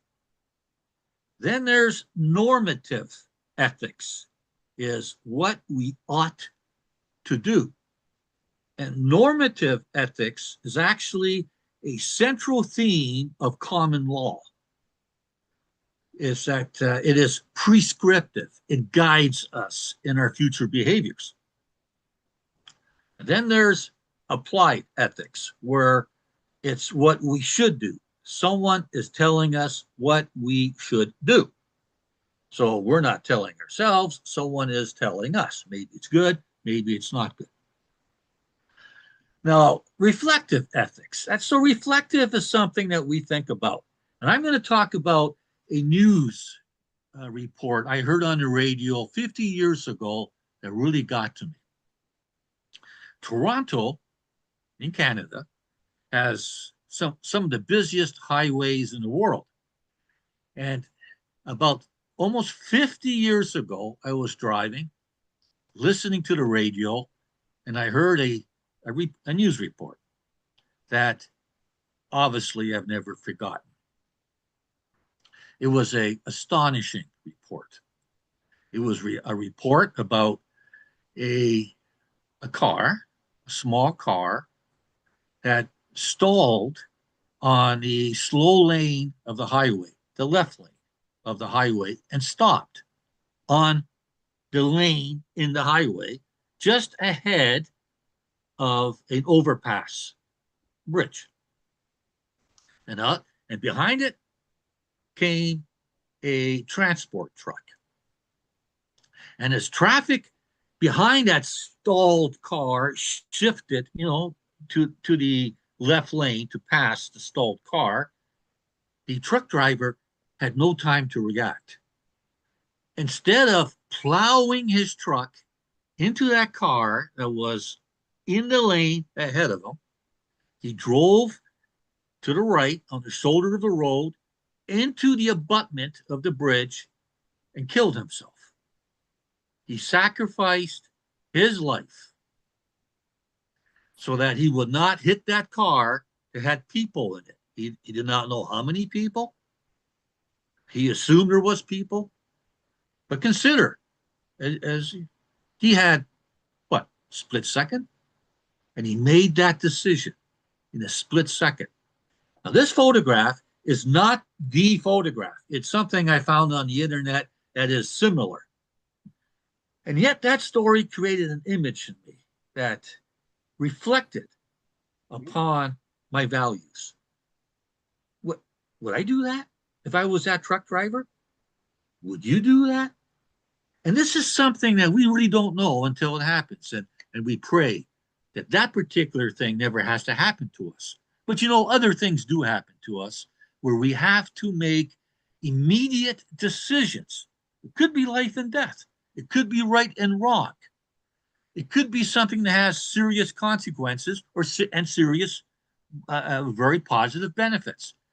So, what is our nature of our ethics? When that moment comes, how will we pass the test when we are tested? To me, that is ethics. That's integrity. Now, there's lots of books about this. You know it, and I know it. And yet there's no right answers or wrong answers in many of these questions I'm asking. But sometimes we have to make ugly decisions, which can take an ethical person and tear them apart because they have to make a certain decision. Do we know who we are ourselves and how we make the best decisions? And I think we're always in search of that, especially when faced with tough choices. And especially, what if there appears to be no right way? And I'll give you some examples. Now, for example, here's some Venn chart. Ethics, the definition of ethics are rules that are established, external rules, like laws. This is the way it's going to be. This is the ethical way to do things because that's the way everybody is supposed to do it. And then, of course, there's morals, which is our inner beliefs, our faith to follow the golden rule. As Immanuel Kant said in the 1700s, the categorical imperative, to do the right thing, deontology, to do the right thing every day, versus going back to ethics, utilitarianism. I have a tough time pronouncing that. Doing the right thing for the group of people because that's been decided for us. And sometimes ethics and morals coincide, and sometimes they don't. And when they contradict, it causes stress. Now, an ethical code, something that you and I have to develop for ourselves, and only we can develop an ethical code for ourselves. It does not have to be moral. It's our own inner reflective set of rules that we have learned to live with that makes us think we're achieving a high level of ethics, such as following corporate best practices, laws, and customs. So that's an ethical code. And our moral precepts is keeping our promises, such as what we do in these meetings. You know, we sign up and, you know, barring technological problems or illnesses, we always show up and do and fulfill our roles to a high level of excellence. We have a moral standard that we like to live with. But when things conflict, we have what's called a dissonance, a state of tension, a conflict. And if we're aware of it, it's a cognitive dissonance. And it could eat away at us if it has to happen often, and if we cannot come up with a resolution to reconcile our that emotional disturbance we have about the difference between our moral self-image and our immoral or immoral action. You know, that happens a lot. Now, obviously, not everyone's in the same situation. Circumstances are always different. Where we live, what our circumstances are, what our family needs are, you know, it varies. What if your family, somebody's hungry and steals bread to eat? Well, that's obviously wrong, ethically. But what if a woman, a mother, or a father steals bread to feed a child? So what if, and I thought about this often, what if my child was starving? Would I steal bread? Would I steal food to feed my child, knowing it's wrong? And knowing that's not the way I want to be? And knowing that I'm breaking the law, I'm breaking an ethical standard to feed my child? Morally, I have a responsibility. I have a love. Would I do it? Fellow Toastmasters, I would do it. Yes, I would do it. I would steal to feed my child. Some may judge me wrong or judge me right. Who knows? Now, it's different if someone steals that food for a profit. Now, I think you definitely will agree with me. That is ethically wrong and morally wrong. Now, a political example, and you may be familiar with this. This has happened in a few countries. You know, a leader of perhaps a democratic country loses an election and claims it was stolen. You know, why should the citizens accept the results or even bother to vote in the future if the political system doesn't have integrity? So that's a political example. There's a literature example. William Shakespeare, had a marvelous way of delivering messages to us over the centuries through his literature. And in Hamlet, it was the main character had to make a decision. He could not live with the dissonance of between ethical behavior and moral behavior, and he was contemplating suicide, which he greatly feared death. So would Hamlet live a terrible life or commit suicide? To be or not to be? That is the question. And that's what this is about. This dissonance, the struggle between morals and ethics. And then there's a legal dilemma that they teach in law school. a group of cave explorers getting trapped. And this was fictional. It was written many, many years ago. It's a famous case. It's as you can see, a fictional case. Written 1949. 5 explorers are trapped in a cave. They're starving, so they kill one of themselves to eat. The survivors are rescued and put on trial. Did they commit murder? Or did they do what was necessary to survive? So what was the extent of the moral and ethical culpability? And this exercise that in law school is very, very interesting and very deep. And I won't give you any answers because really there aren't any right answers here. Now, personal examples. We all have personal examples. That's a picture of me. I'm not the bad guy here. That's just a picture of me. But I shouldn't laugh, but about 8 years ago, well, I have faced many situations, and I hope I passed some of them, or many of them. But the one I'm talking about is at one of the places that I've been consulting to, I had a very good friend for over 20 years. And my friend did something that was very bad. And I was told by the company I had to take him to court to press charges. So I was in the position of responsibility to my client that I had to take my friend, good friend, to court to press charges.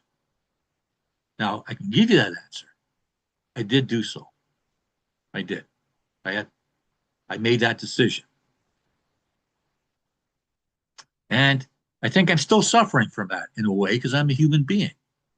But I am confident I made the right decision because he did do something wrong. Before I retired, I was captain of a hockey team. And it was a men's only hockey team. And I've discussed this a few years ago in the club. And a woman wanted to join our club, wanted to join a club, and no other club would take her. And my club had a full roster of men. It was a men's league. But this woman wanted to play. So I cut a player. I told a man to leave our team to make room for the woman. And many of my teammates were extremely upset because we have rules. So once you make the team, you stay on the team unless you do something wrong. And this fellow did not do anything wrong, but I asked him to leave. Another team was glad to take him. I made that decision. When she knocked on the door and she told us no other team would take her, I said, you are on our team. And as you can see, there's more than one woman in that picture. And there's a trophy on the ice in front of the team. You know, I think you may agree. When you try to do something right, it's morally correct. And you may go against the grain of ethics to do the right thing. So you might do the wrong thing to get the right feeling, to feel good. Things sometimes work in your favor. And this team won many championships. Now, we did not win before. So what happened? It's ethics breeds success. Ethics breeds a standard of achievement, of accomplishment. We got trophies. Now, Socrates said over 2,600 years ago, know thyself. And ethics is about understanding who we are, as I mentioned earlier, and preparing ourselves for the test whenever the test occurs. Hopefully, again, it's not driving a highway transport truck and coming across a stalled vehicle full of people and having to make an instant decision to die. Hopefully not. But there are many other decisions similar to that, but less extreme. So first and foremost, to know one's own character, to know who we are, is an ethical exercise. Now, Aristotle, who was a pupil of Socrates, described ethics as the man, which of course that's gender unfair. So the person who possesses character excellence will tend to do the right thing at the right time in the right way. And as people said earlier in this meeting, when no one's watching.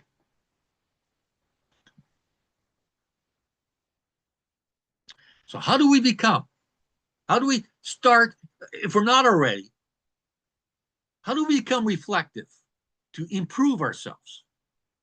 And there was Brahm actually gave a presentation recently about growth mindset, open mind. You know, and it's why we're members of Leadership Speak.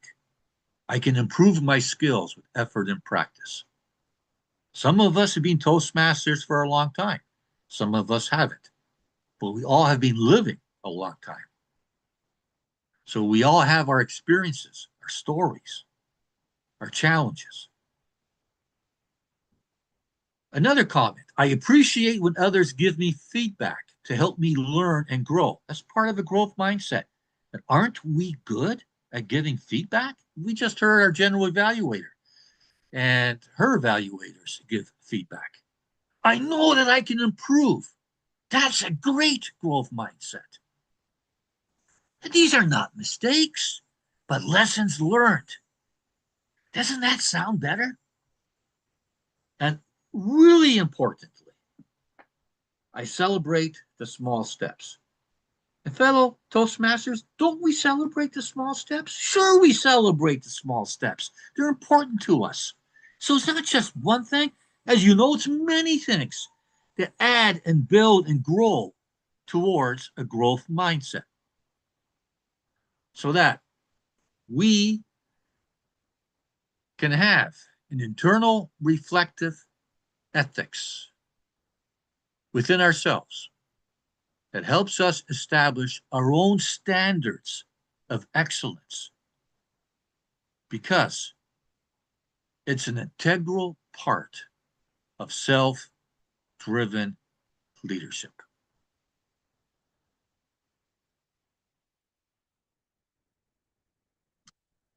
It's not about knowing our own character. It's about knowing our own character, implementing a growth mindset, and doing the best thing whenever we can.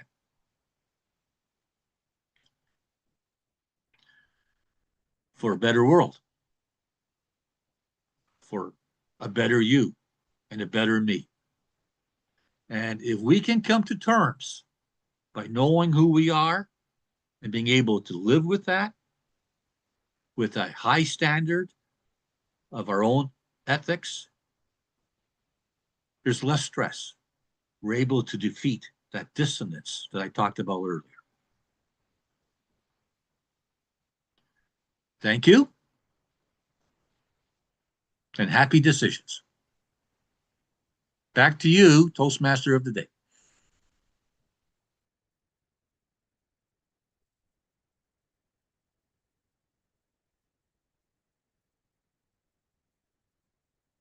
Thank you, Toastmaster, distinguished Toastmaster Tony Rashis. Indeed, what is ethics to you? What is ethics?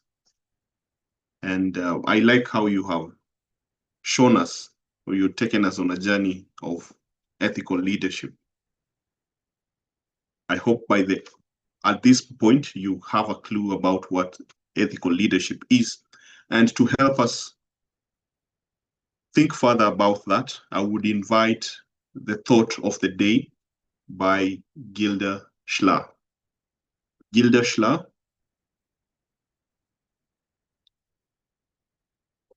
Over to you.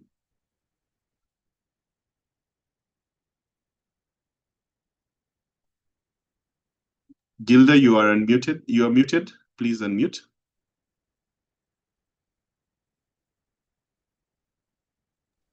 Apologize. Awesome. The virtual stage is yours. Doing the right thing isn't about what's easy or convenient.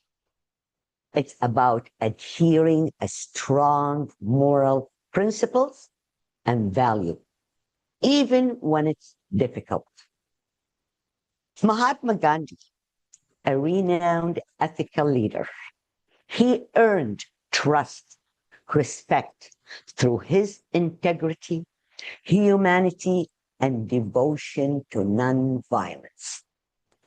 His self-discipline showed his deep commitment to his principles, inspiring a whole nation to pursue freedom, equality, and justice through peaceful demonstration, leaving a legacy that continues to inspire us today. Ladies and gentlemen, distinguished guests, at Leadership Speak, ethical leadership is non-negotiable. We uphold Toastmasters International's mission and values. We demonstrate transparency, no side deals.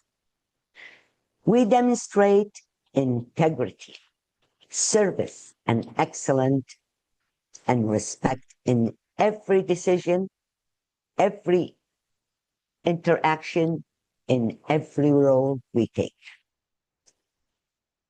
Ethics is the glue that holds us together.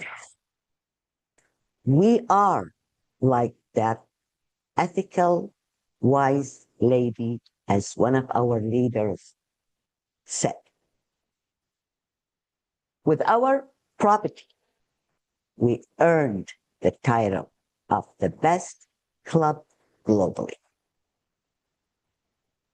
At Leadership Speak, where ethics and moral values coincide.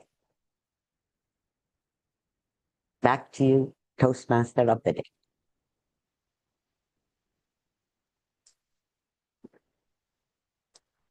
Thank you, Toastmaster Guerdah.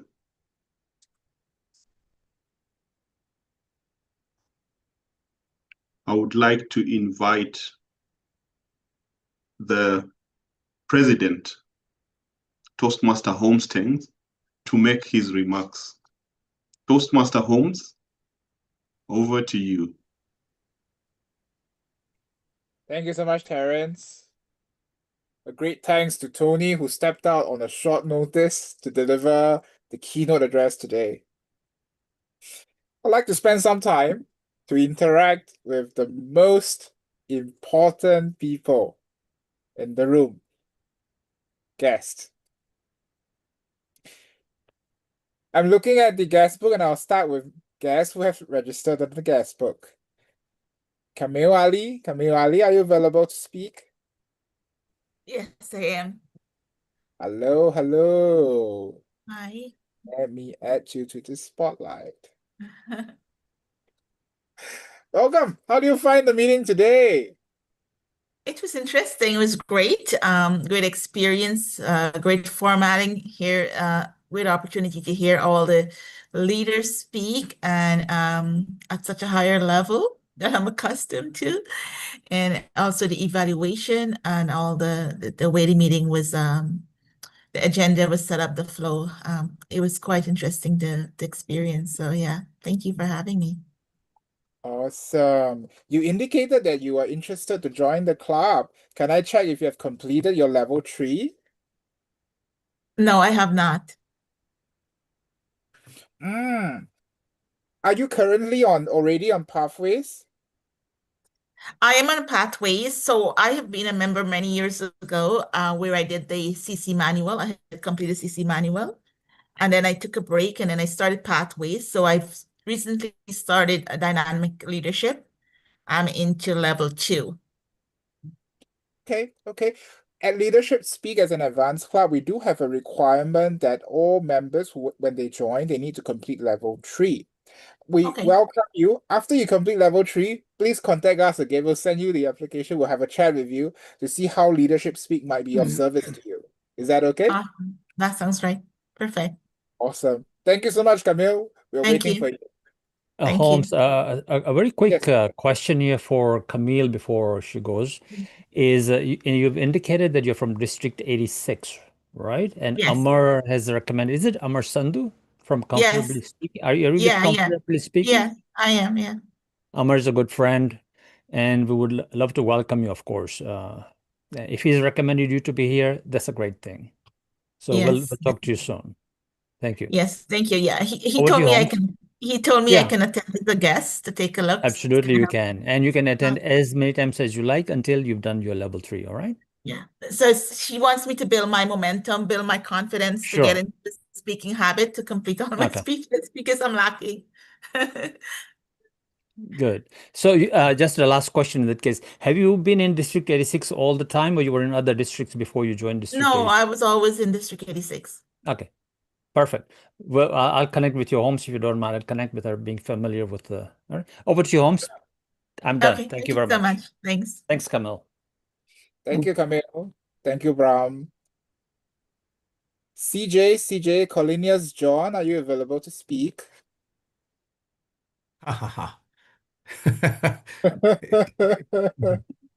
Is it? How are you? How do you find the meeting? Very enlightening. I love the confidence of the speakers. I love the way that they just are really knowledgeable about the topics, and it's smooth sailing. It's really encouraging to see how you network. It's not just from one place that you are, but from all over the world, and that to me is really quite inviting. And I think I already indicated that I would love to join, but not right now because I've got a lot of things happening in my life. But I am interested. That's why I'm joining as a guest whenever I have time. I'm from Namibia, in Africa, so it's an afternoon with us. So the time actually suits me perfectly. DJ, we will welcome you. We always will welcome you as a guest. Feel free to visit us anytime where you're available. And one day, maybe when your availability has changed, your life priorities have changed, you got more time to spend with us as a speaker, as a member, we welcome you. Thank you, CJ. Thank you, Mr. President Holmes. Appreciate that. My pleasure to speak with you. All right, great. We also have Tariq Hussain. Tariq Hussain, are you available to speak?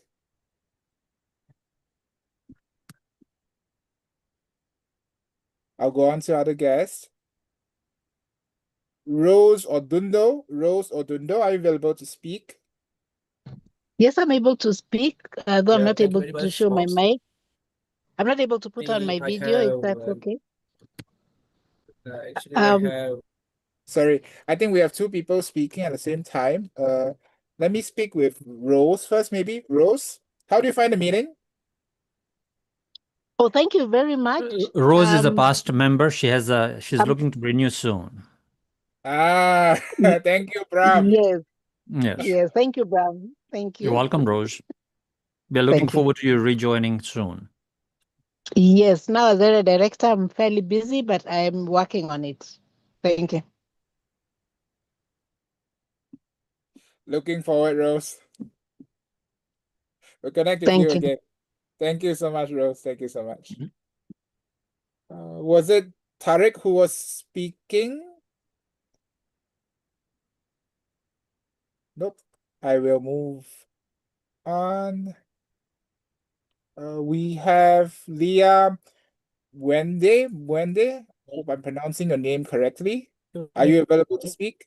English Holmes. It was really energetic session. Hello, And Holmes. Yes, I am able to speak, though not able to turn off my camera. I hope that's fine. actually, Tariq, hold on a moment. Let me speak with Leya first. Leya, how do you find the meeting today?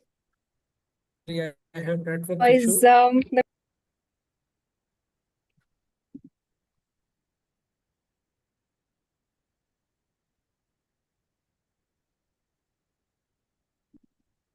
Oops, Leya, you are muted.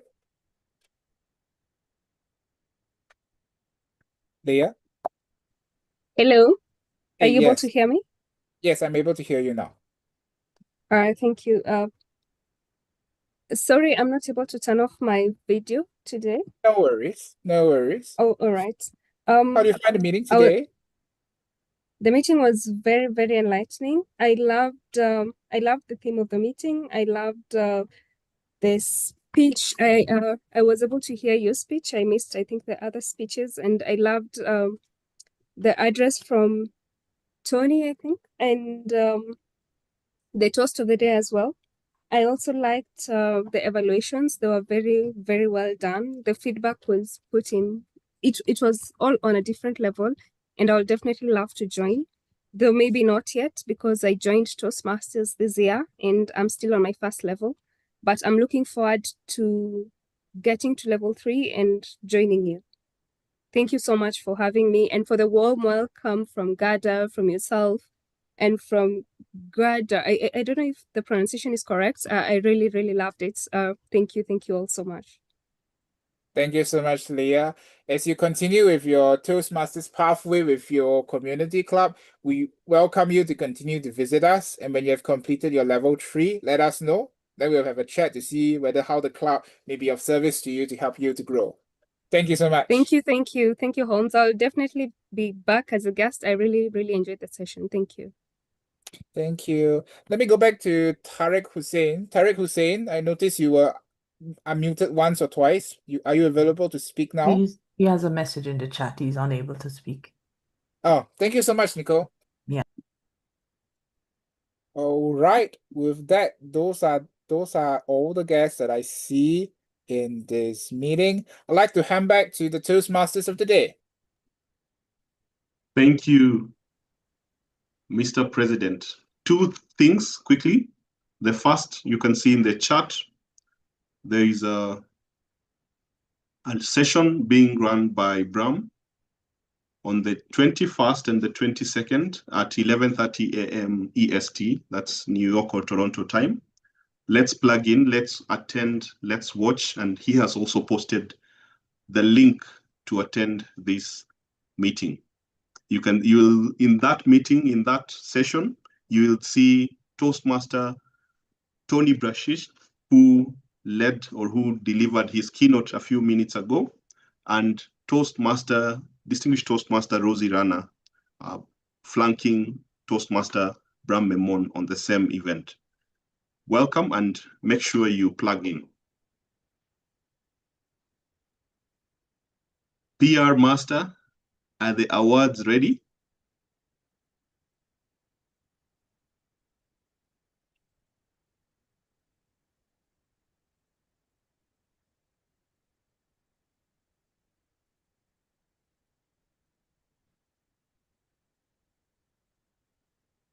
Woohoo, Guerdah, yay!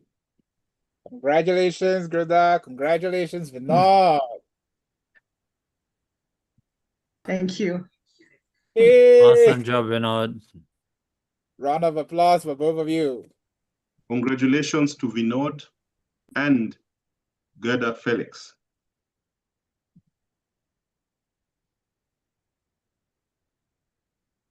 With that, Toastmasters and guests, I call this meeting adjourned